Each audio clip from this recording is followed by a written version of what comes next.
What's going on, Vikings? We'll be your new anchors. So without further ado, my name is Jake. My name is Avon, and this is Viking Vision.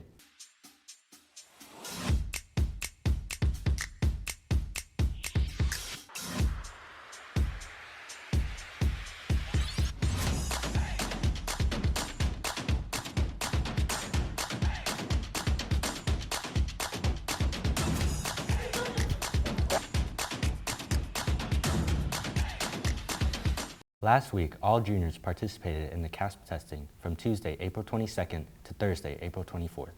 Congrats to everyone who completed the exams. Your hard work and focus are appreciated. A quick reminder for all AP students, exam season is right around the corner, starting on May 5th.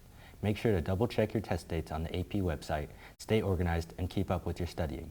A little preparation each day can make a big difference. You've got this. End of the year festivities are here. Prom will be held on May 3rd at the LA Zoo from 6:30 to 10:30. Senior week starts on May 27th. Graduation is just around the corner on June 2nd. Seniors, be sure to pick up your graduation ticket form in the ASB student store. Since the Eaton Fire in January, local agencies in Pasadena have stepped up efforts in rescuing and providing care to pets affected by these devastating fires. The Eaton Fire started at 6 p.m. on the evening of January 7th. With wind gusts up to 100 miles per hour, the fire quickly spread through the entire town of Pasadena, causing thousands of residents to evacuate with little to no warning. With many residents facing a plethora of grief and hardships, these unfortunate circumstances have brought the best out of this California community, becoming a prime example of unity.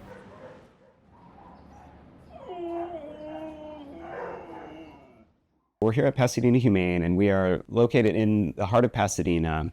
Our mission is to provide care for all the animals in our community.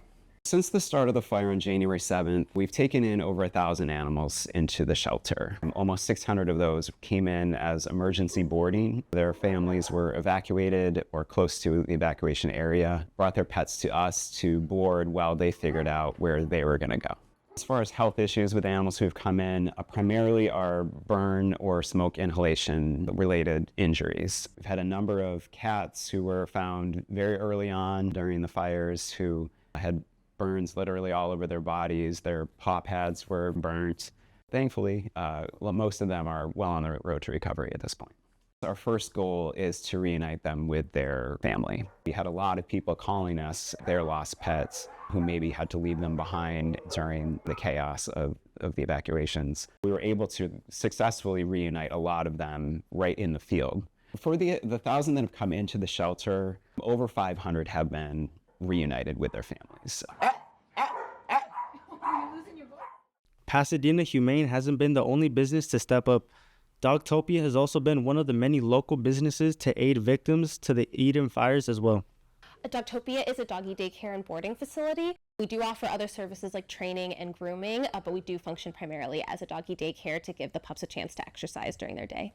Dogtopia stepped in when the Eaton fires were happening to help take in some pups for when they were being displaced out of their homes. A lot of owners didn't know where they were going to go, and especially not where their dog was going to go, so we opened up for 3 free days of daycare or boarding for those families, and then following that they were having a discounted service for any further stay that they needed to do. During the fires, we took in about 35 to 40 animals in total over the week of the time of the fires, and then they were brought in by their owners or their family members.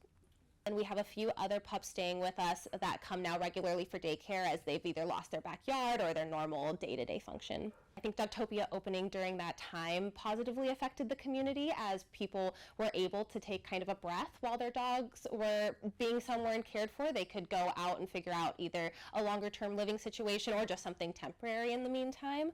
We also have collected a lot of funds over the period of time, and we did disperse those funds to help with those families as well.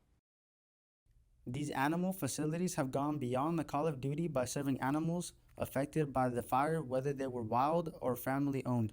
Not to mention the dozens of selfless volunteers working day in and day out and the uproar of donations given by compassionate individuals. With the amount of unity shown through this dark time, many animals were able to survive the fires. We still very much need the community's support. So a financial donation is very easy and quick and helps us to get the resources that we need for the animals in our care very easily and directly. But we also need volunteers, and we're going to need fosters, and we're going to need people to adopt the pets who were not reclaimed. Pasadena Humane is still housing about 100 displaced pets, which increases the ongoing need for kennel space. If you are thinking of expanding your family with a new pet, be sure to visit their website or location to see pets available for adoption. Thank you to all those who have helped contribute to the recovery process of the Eaton Fire. You may have noticed something new brightening up our campus. If you take a walk by the B&F buildings, you'll spot sleek, clear display cases featuring some of the incredible artistic talents from our very own Vikings. Over by the F building, you'll find a rotating exhibit of student artwork currently highlighting pieces from various art students. Meanwhile, near the B building, the photography display is showcasing a stunning series by senior Ty Salinger titled Nature Through the Lens of Color. Just last week, senior Sequa Brola work was being shown. If you are an artist or photographer here at Northview and are interested in getting your work displayed in these cases, speak to Mr. Felix or Mr. Jennings for more information. And now we go to Anthony with sports. What's up, Vikings? I'm Anthony here with our sports updates. Our varsity baseball team swept our crosstown rivals Covina twice with a 6-3 and a 3-0 win. Our JV team also beat the Farm in both games, sweeping them 11-1 and 10-0. Great job defending the ship, Vikings. They swept Charter Oak in a series this week by the score of 4-1 in the first game and 10-6 in the next. They are currently sitting at first place in league as well. They will face Esperanza at home, then Roland in a series this week. Our varsity softball team also swept our crosstown rivals Covina 13-7 and 8-0. Way to beat the Farm, ladies. Our Lady Vikings also will take on Roland this week. Our boys tennis team suffered a series of unfortunate losses to Wilson, 7-11 and 5-13. But our tennis team has also beat the Farm by a score of 15-3. Our track and field team recently competed at the San Gabriel Valley Championships. Congratulations to all of our athletes who qualified to compete at that meet. They hosted Las Palmas for the Black and Gold Invite meet on April 21st, Monday, and competed on the road to face Wilson on Thursday, April 24th.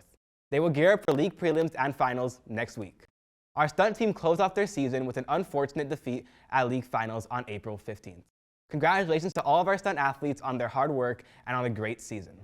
Our band competed in league prelims on April 6th and qualified for league finals Saturday, April 26th. Good luck, Vikings. And finally, our swim team. They recently competed against Roland at home and at the Chino Hills Invitational. It was a great meet, and we had many CIF qualifying or consideration times. Special shout-outs to our boys and girls 200 medley relay teams and our boys 200 and 400 freestyle relay teams. And finally, a shout-out to our individual qualifiers, Sebastian Ramirez in the 500-meter freestyle, Jinjin Sanglimswan in the 100-meter breaststroke, and Sunny Sanglimswan in the 100-meter breaststroke. Our swim team also recently concluded their regular season meets with meets against Marshall and Wilson. They will prepare for league prelims and finals next week. And that's all for Sports Vikings. Remember, V's up and go Vikings. Thanks, Anthony. Now let's go to Dolly with entertainment. Hello, Vikings. Let's explore some recent entertainment-related news. Earlier this month, Northview held Viking Fest, an after-school celebration showcasing the artistic and practical talents of many of its students. This included informational stands on our school's many pathways, as well as 1970s-themed performances by students, preceded by an excellent performance from our concert band. Another larger-scale performance has also come and gone. Coachella 2025 was held in Indio, California, and included an impressive lineup of pop culture icons, including Lady Gaga, Travis Scott, Post Malone, Billie Eilish, Weezer, The Misfits, Missy Elliott, Green Day, and Megan Thee Stallion. That's all for entertainment this time around. See you soon, Vikings. Well, that's going to do for today's episode, Vikings. I'm Jake. I'm Avon, and remember, Vikings, gold life, Good life. see you next time.